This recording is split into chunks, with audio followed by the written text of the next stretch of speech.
Sehat? Insya Allah sehat, Pak. Sehat, Pak. Oke, alhamdulillah.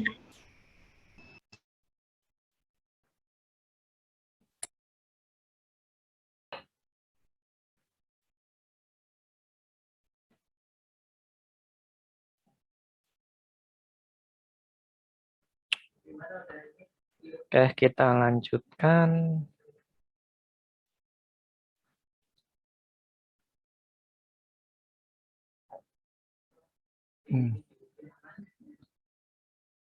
Kemarin sudah sampai ini baru informasi yang saya jelaskan ya, terus saya ada rapat ya. Iya, Pak. Informasi itu apa ya? Sekarang tinggal apa namanya? Deskripsi dari manajemen.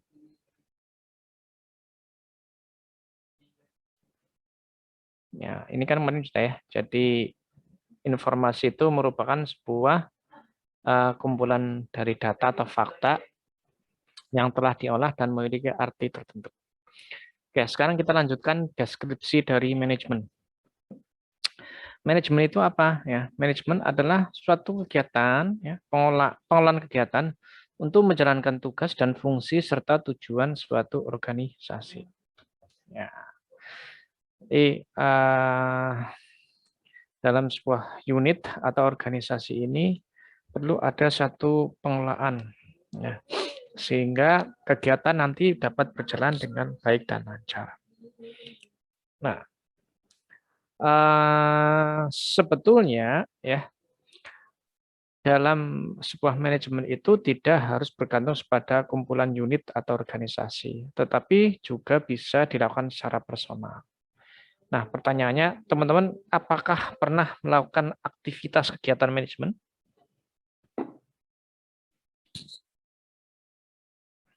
Coba ada yang bisa jawab? Pernah? Atau ada yang belum pernah? Coba yang belum pernah siapa? Belum, Pak. Oh, belum. Ya. Saya pikir semua teman-teman pasti sudah pernah melakukan manajemen. Sudah, Pak. Ya, sudah ya. Jadi manajemen itu ada manajemen waktu. Teman-teman kan pasti sudah melakukan manajemen waktu. Ya. Iya, Pak. Dalam Jadwal, kegiatan Pak. ya, dalam kegiatan sehari-hari ya. Bangun pagi jam berapa kira-kira, sholat subuh, habis itu ngapain, kuliah, habis itu ngapain ya. Nah, teman-teman ketika bangun pagi sudah dijadwalkan jam 5 ya, jam setengah 5 taruhlah ya. Bangun pagi setengah 5, habis itu sholat subuh. Kemudian habis itu mungkin ngaji atau terus dilanjutkan jalan pagi-pagi. Habis itu aktivitas perkuliahan ya dari pagi sampai siang, habis itu bermain ya. Kemudian pada malam harinya mungkin bisa hiburan, nonton TV ya. Kemudian bisa aktivitas belajar ya. Kemudian jam 10 atau jam 11 bisa istirahat kembali, bangun pagi lagi. Itu sudah diatur, manage sehingga kegiatan rutin itu akan bisa dijalankan semuanya. Nah, bayangkan apabila teman-teman ya yang 10 jam 11 itu sudah tidur istirahat ya, tetapi begadang nih. Ya, tiba-tiba begadang sampai jam 2 pagi atau jam 3 pagi belum tidur. Akibatnya apa? Akibatnya kan berantakan ya. Yakin pasti tidurnya akan kurang ya. Bisa jadi ketika tidur jam 3, teman-teman jam setengah 5 yang seharusnya bangun terus sholat menjadi tidak bangun. Akibatnya tidak sholat subuh ya. Kemudian pada saat pagi hari jam 8 harusnya mulai perkuliahan, terlambat belum bisa masuk perkuliahan. Atau bahkan mengikuti tetapi hanya sekedar mengikuti dengan mata yang ngantuk dan lelah, capek. Ya. Kemudian siang hari seharusnya untuk bisa aktivitas main ya, jalan dipakai untuk tidur ya. Malam hari karena sudah tidur melek. Tidurnya pagi lagi. Nah, ini akan berantakan ya. Akibatnya apa? Hal-hal positif yang harusnya dilakukan menjadi tidak dilakukan. Oleh sebab itu perlu diatur nih. Ketika saya sudah jam 10, maksimal jam 11, harus sudah istirahat, bangun pagi, dan seterusnya. Itu contoh kecil hal pribadi. Nah, kalau lebih besar lagi, ya manajemen, itu ada manajemen akademik, pengelolaan akademik, ya, manajemen kepegawaian. Ya. Pegawai itu diatur ya, berangkatnya jam berapa sampai jam berapa, gitu ya. Kemudian gajinya berapa, hari liburnya hari apa, setiap hari apa. Kalau ada shift-shiftan, shift-shiftnya bagaimana. Kalau enggak nanti bentrokan. Ya, itu harus diatur semuanya. Ya, jam istirahatnya jam berapa. Coba kalau pegawai itu tidak di-manage, ya, pasti pekerjaan yang dilakukan akan berantakan. Gitu. Akan ada yang ngerja dan ada yang dikerjain, ada yang duduk, ada yang kerja, dan seterusnya. Nah, sehingga perlu diatur, di manage. Ya. Kemudian manajemen akademik, ya ini diatur ya teman-teman belajar ya di kuliah, diatur nih, dibuatlah jadwalnya, ya. Kemudian ditempatkanlah dosennya, kemudian dibuatlah kurikulumnya, ya, dibuatlah medianya. Nah, setelah itu semuanya itu diatur, dikelola dalam sebuah manajemen akademik. Buatlah aturan akademiknya. Ya. Nah, tuh. Kira-kira sampai di sini teman-teman bisa paham tentang manajemen itu? Masih Paham, Pak. Paham, Pak. Paham ya, oke.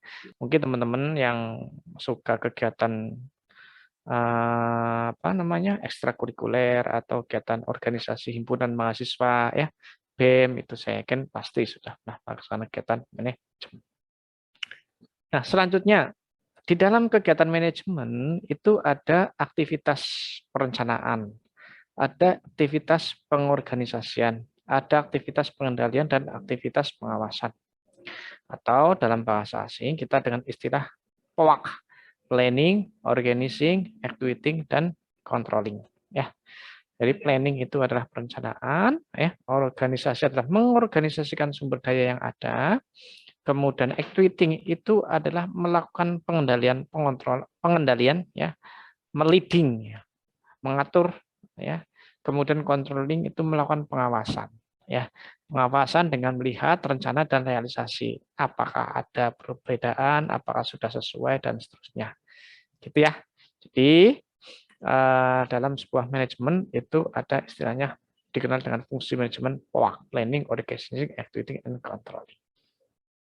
Nah, tentu di dalam manajemen sangat diperlukan sumber daya, ya, material, tools, ya, dan modal. Ini kurang tools serta informasi. Nah, proses kegiatan manajemen, ya, di dalam sebuah manajemen itu teman-teman, ya, ada 3 tingkatan, ya. Oke, jadi kita tahu dasar dulu nih biar teman-teman paham juga manajemen, ya. Kalau tentang sistem informasi manajemen nanti teman-teman akan banyak paham, ya. Ini kita masih belajar juga dulu tentang manajemen. Perencanaan dan pengendalian operasional atau dikenal dengan low level management. Kemudian ada perencanaan taktis dan pengendalian manajemen. Kemudian ada perencanaan strategis, ya. Nah, teman-teman, di dalam struktur levelisasi manajemen itu ada 3 bagian, yaitu top, middle, dan low. Top itu artinya pimpinan, ya. Middle itu manajer tingkat middle, dan low itu artinya apa namanya, jabatan atau tingkat yang paling bawah. Namun demikian tergantung juga jenis organisasinya. Kalau organisasi pemerintahan, ya mungkin yang jadi topnya adalah presiden, middle-nya adalah menteri, gitu ya. Kemudian yang jadi low-nya adalah dirjen-dirjen, ya, Direktur Jenderal Pendidikan dan Kebudayaan, Dirjen PUPR, ya, dirjen apalagi.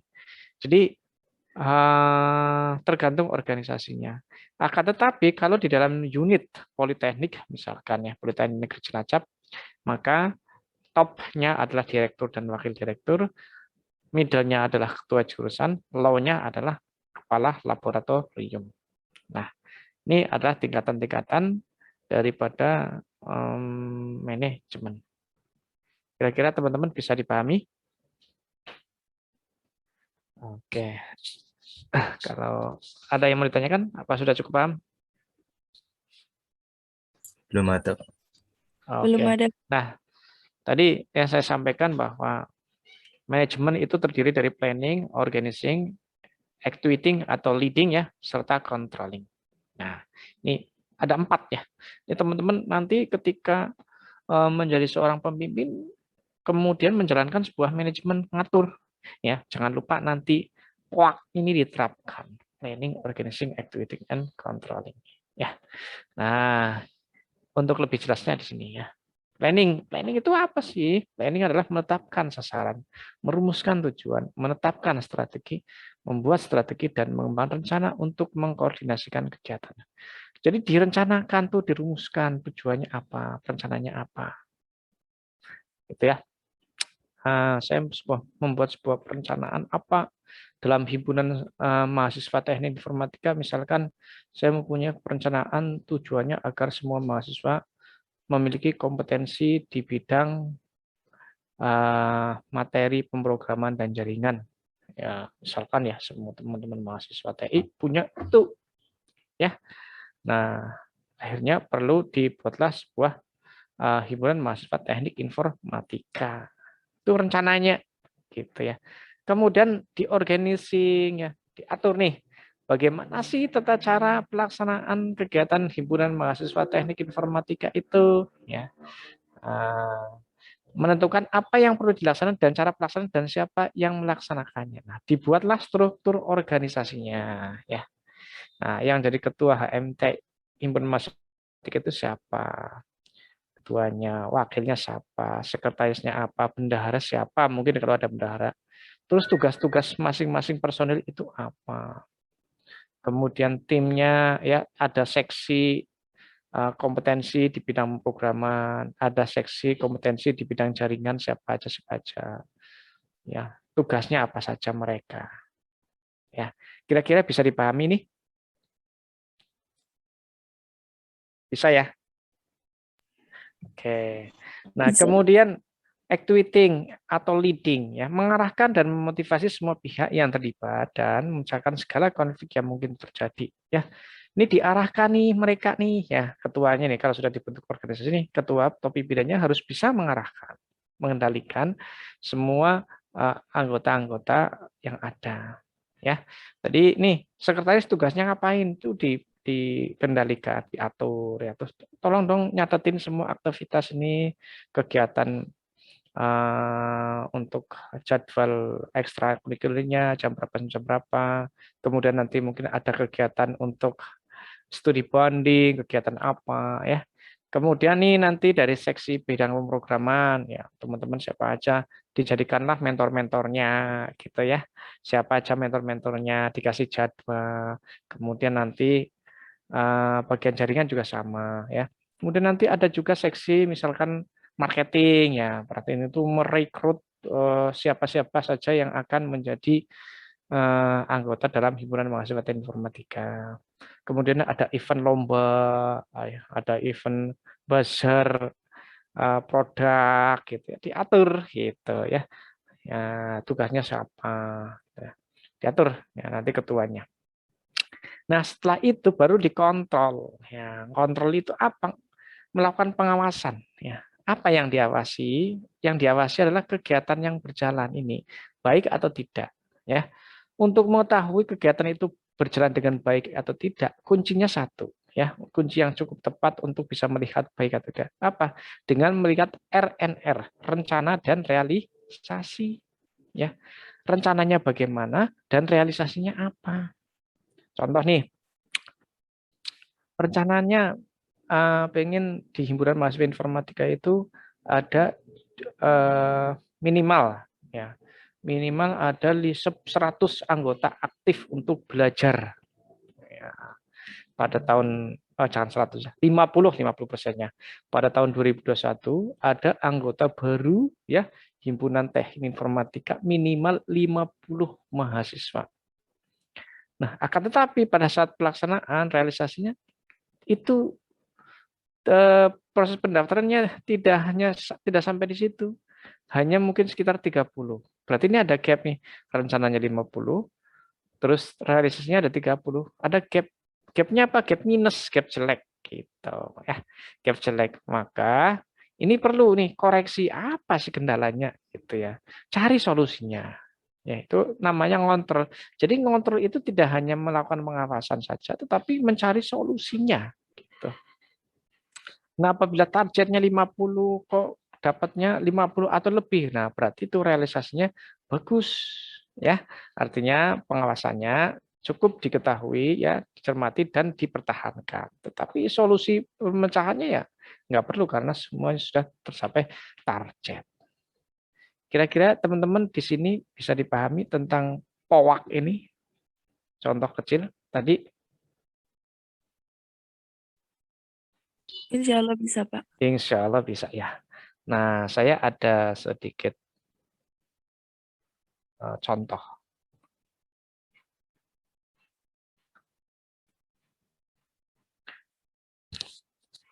Nah, ya, manajemen PMB misalkan. Kelihatan enggak teman-teman? Kelihatan, Pak. Oke, manajemen. Menentukan planning, organizing, activating, atau leading, dan controlling. Planningnya apa? Ya, menetapkan kuota mahasiswa dari masing-masing jurusan yang akan diterima. Tujuannya apa? Untuk mendapatkan jumlah mahasiswa yang cukup bagus, ya, dan berkualitas serta mencukupi lah. Kemudian menentukan target pendaftar pada masing-masing di jurusan PNJ. Ya. TI itu berapa, TM itu berapa, ya. Elektro itu berapa. Ya. Menentukan rasio jumlah pendaftar dengan diterima untuk mendapatkan calon mahasiswa terbaik. Ya. Jadi jumlah pendaftar itu minimal berapa. Jadi kalau yang diterima nanti kira-kira misalkan taruhlah 500 mahasiswa, nah semakin banyak yang daftar maka saingannya semakin ketat. Dengan persaingan semakin ketat, maka yang diperoleh akan semakin baik. Benar enggak? Kalau ada pendaftar 5.000 dengan yang diterima 500 dibandingkan dengan yang daftar hanya 1.000, yang diterima 500, kira-kira lebih berkualitas mana yang diterima nanti? Yang 5.000. Yang 5? Yang 5.000. Oke ya. Ini direncanakan nih. Nah, contoh lainnya. Kemudian organizing, ya, diorganisasikan apa yang akan dilaksanakan. Ini contoh saja. Ada kegiatan pemasaran, marketing atau promosi gitu. Nah, apa yang dilakukan pada saat promosi yaitu memasang poster atau pamflet PMB, roadshow di sekolah-sekolah menengah ya, baik SMK maupun SMA. Selection, kegiatan selection apa saja sih kegiatan selection? Itu ujian ya. Ujian tertulis maupun ujian misalkan mau online ya,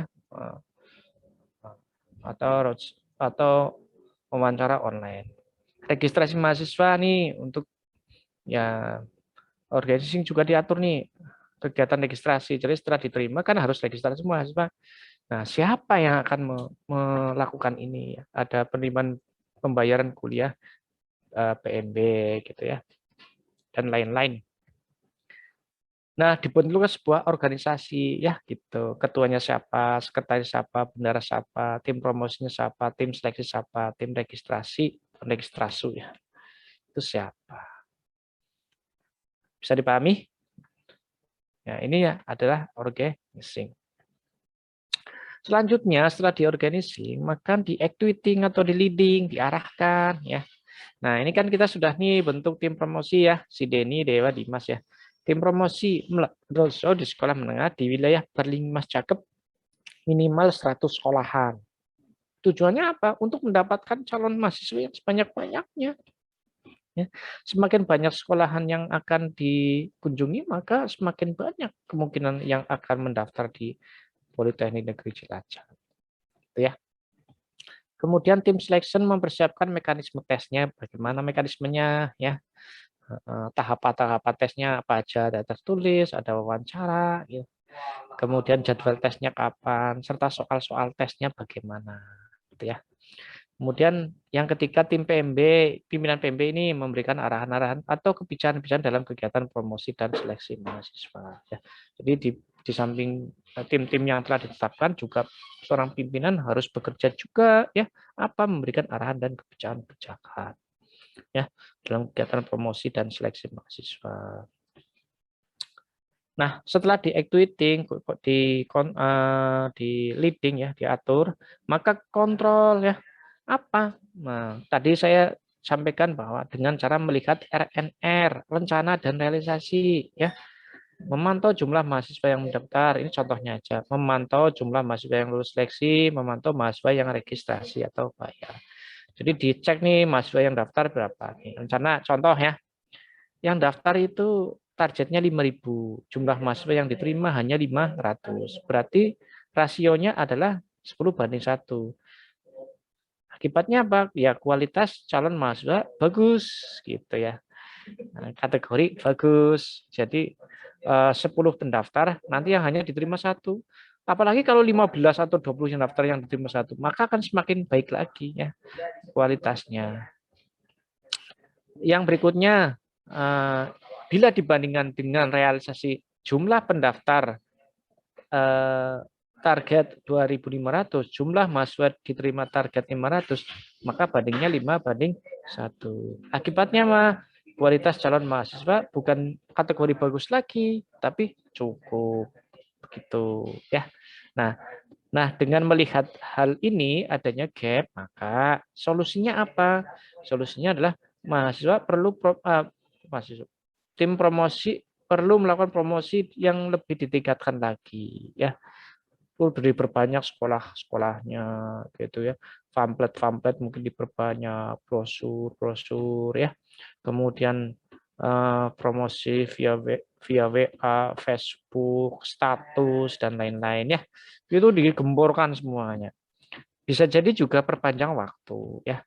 Waktunya agak diperpanjang lagi nih, gelombang 2 misalkan ya.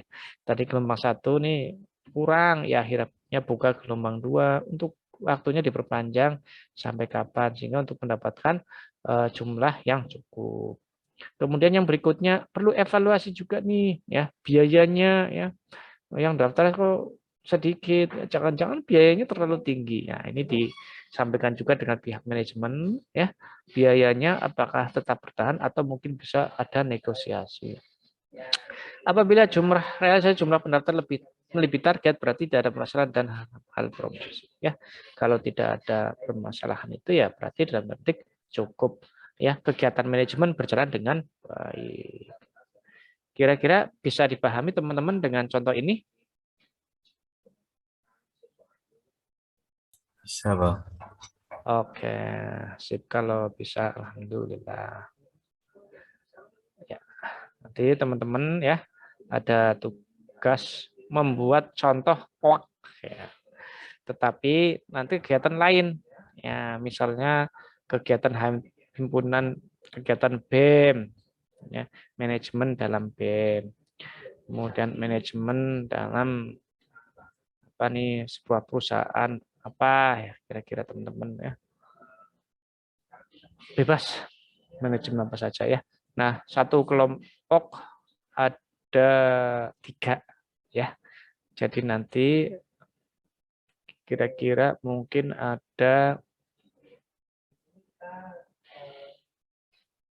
8 atau 7 kelompok ya. Satu kelompok 3 ya. Oke, silakan dibuat. Ini nanti akan saya share contohnya ini. Oke, kita lanjutkan materi. Nah, berarti teman-teman sudah paham tentang ini? POAK?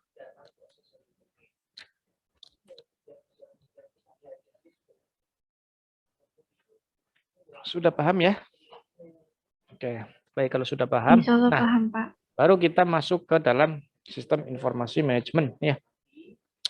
Kalau tadi sistem itu artinya apa? Unsur elemennya saling bekerja sama secara terpadu.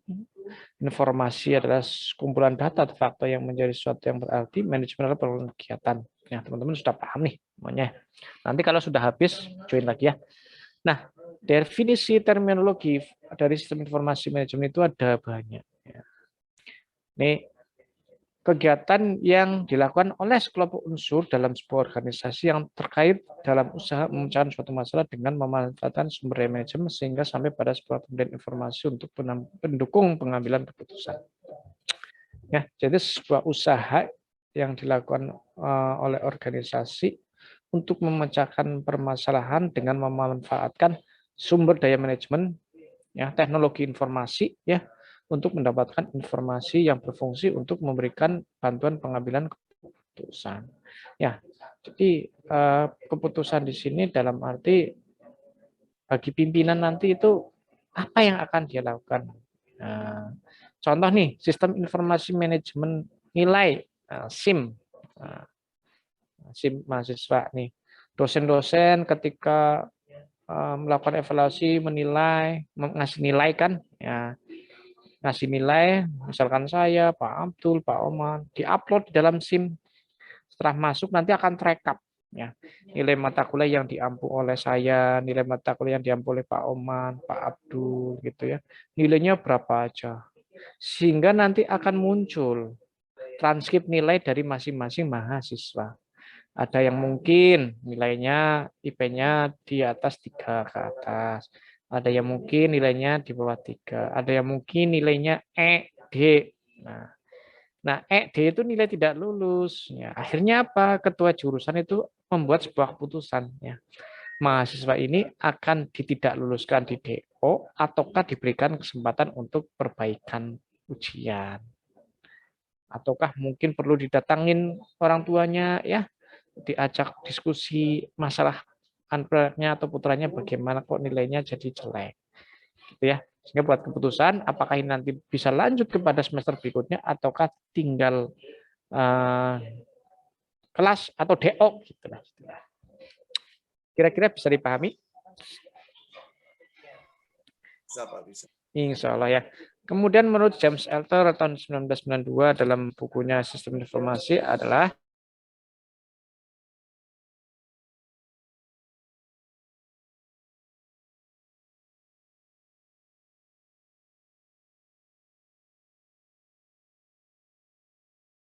sebuah organisasi, kumpulan prosedur kerja informasi. Ya, ada data, ada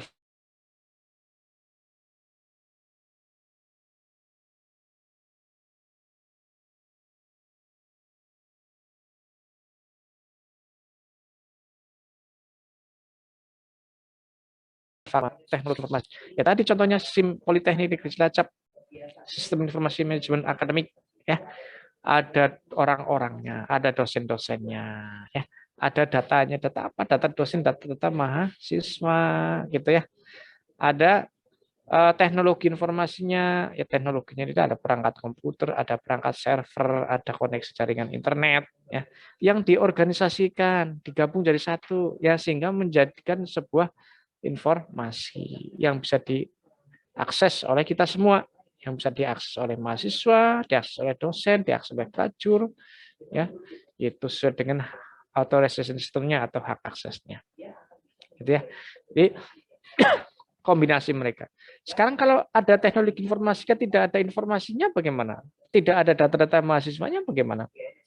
Ya SIM-nya nggak bakalan berfungsi, nggak bisa memberikan tujuannya, ya.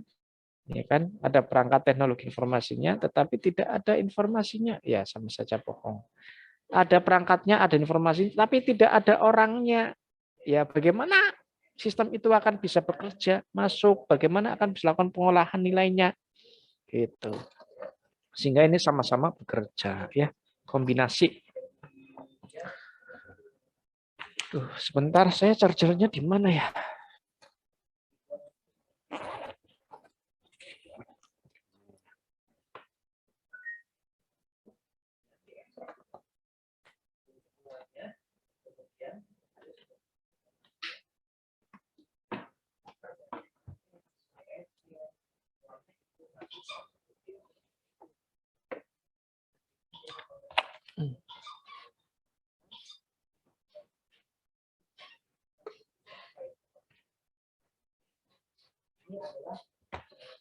Oke.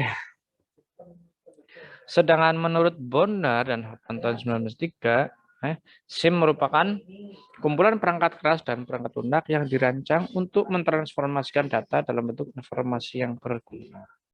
Menurut Turban dan Waldorf 1999 dalam bukunya, bahwa sistem informasi merupakan sistem yang mengumpulkan, memproses, menyimpan, menganalisa, dan menyebarkan informasi untuk tujuan yang spesifik. Nah, jadi ada 4 ya, definisi menurut para pakar. Silakan teman-teman kira-kira mau mengadopsi deskripsi yang sama mana. Namun pada prinsipnya benang merah atau poinnya bahwa sistem informasi manajemen itu merupakan kombinasi satu kegiatan yang terdiri dari beberapa unsur. Ada informasi, ada orangnya, ada teknologisnya, ada datanya yang bekerja sama-sama untuk mencapai tujuan dalam organisasi. Tapi menurut James Eltry itu kalau menurut saya lebih pas, mudah kita pelajari. Gitu. Tapi silakan teman-teman mau pilih yang mana. Ya sama. Oke, nah lalu apa sih tujuan daripada sistem informasi manajemen? Ya. Tujuan sistem informasi manajemen adalah menyediakan informasi yang digunakan di dalam suatu perhitungan harga pokok jasa ini, produk, serta tujuan lainnya yang diinginkan oleh pihak manajemen. Gitu. Selanjutnya, menyediakan suatu informasi yang dipergunakan dalam suatu perencanaan, pengendalian, pengevaluasian, serta juga perbaikan berkelanjutan. Tadi POAK ya, menyediakan informasi yang bisa digunakan dalam perencanaan, pengendalian, evaluasi, serta kontrol perbaikan. Lalu menyediakan satu informasi untuk mengambil sebuah keputusan. Itu tujuan sistem informasi manajemen. Ya. Tadi ini ada nilai-nilai mahasiswa sehingga nanti Pak ketua jurusan bisa si pihak ketua jurusan bisa mengambil keputusan nih mahasiswa ini naik tingkat atau tinggal tetap, gitu ya. Kemudian menyediakan informasi dalam perencanaan, pengendalian, pengevaluasian ya untuk perbaikan berkelanjutan nih, ya. Jadi bisa lebih terkontrol lagi ya, orang-orangnya dicatat siapa aja ya, nanti kan ada tugas-tugasnya apa gitu ya. Nah,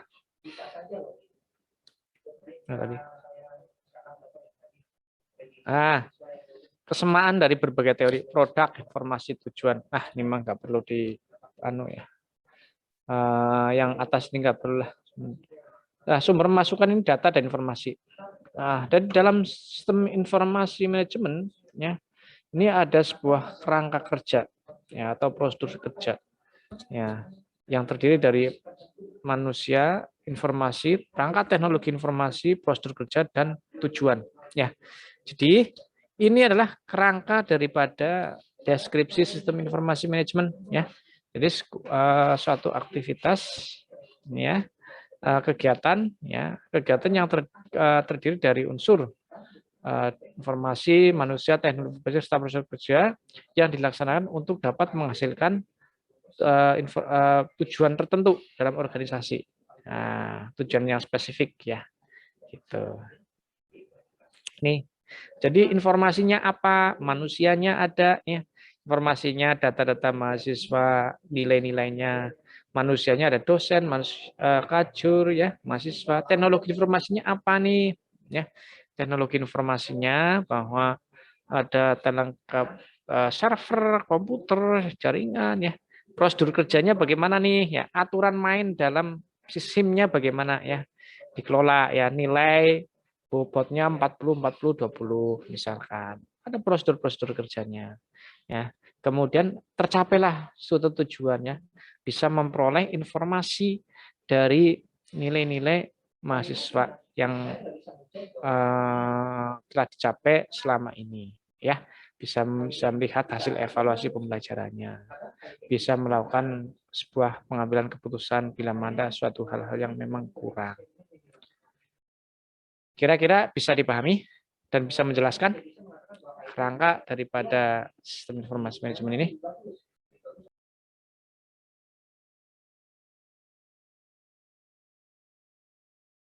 Semuanya, kita lanjutkan lagi ya.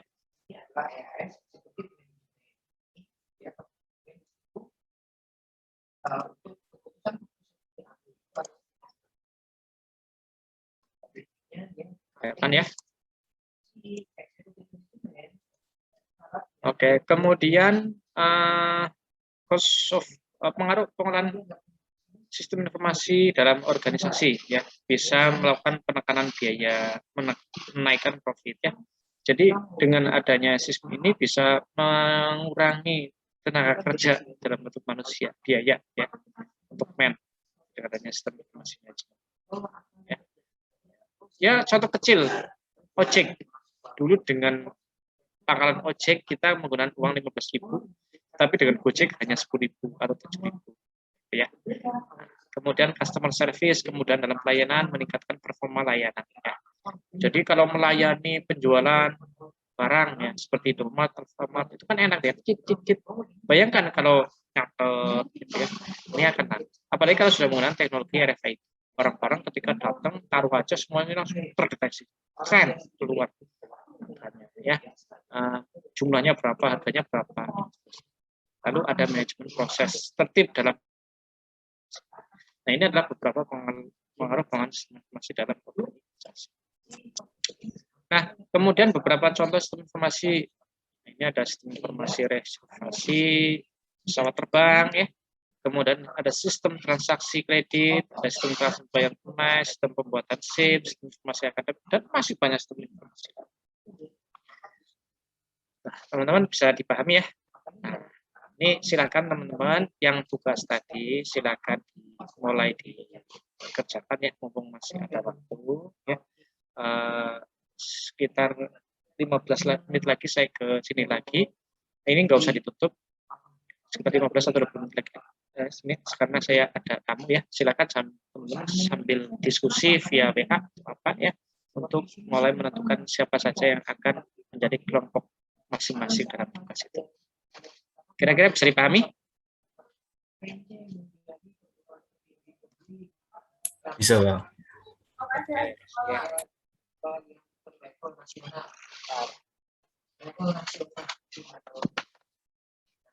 Saya contoh tadi ya.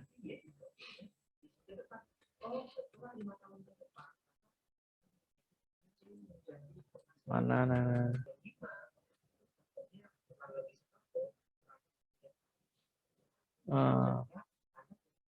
Saya close dulu.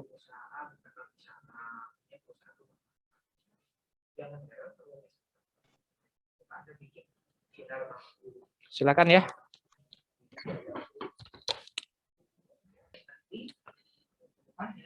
Halo Bang, halo Bang. Ya. Halo Bang. Saya absen ya. Saya absen. Terus nanti kalau sudah selesai silakan dilanjutkan di rumah ya. Terus nanti dikirim ke email saya ya. Dikirim ke email saya. Nanti saya WA email. Oke, sekarang saya absen materi.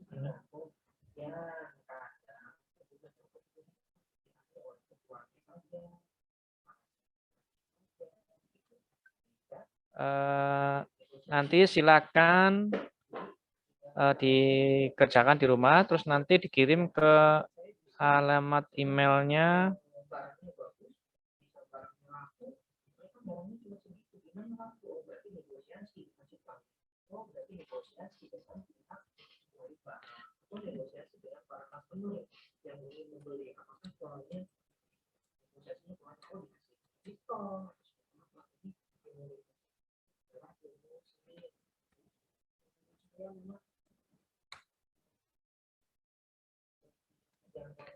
Dengan subjek.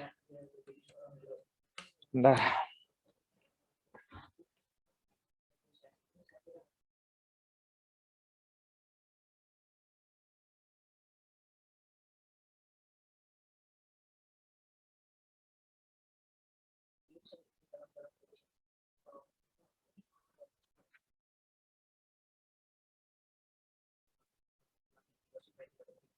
Tugas 1 SIM B. SIM B. Ya. Gitu ya. Sudah di screen kelihatan ini, teman-teman? Deadline-nya kapan? Oh ya, deadline. Nah, biar enggak numpuk-numpuk ya, deadline hari Senin ya. Tanggal minggu depan, hari Senin tanggal berapa? Tanggal 6 ya. 6. 6 pukul 23.59. PIB 23. Gitu. Biar nanti teman-teman nggak numpuk kerjaannya gitu ya. Sip. Cukup satu kelompok 3 orang ya, bebas pilih. Ini sudah di Sudah, Pak. tadi Sudah. foto. Ya, oke. Baik. Udah lah. Baik, kalau gitu ada yang mau ditanyakan?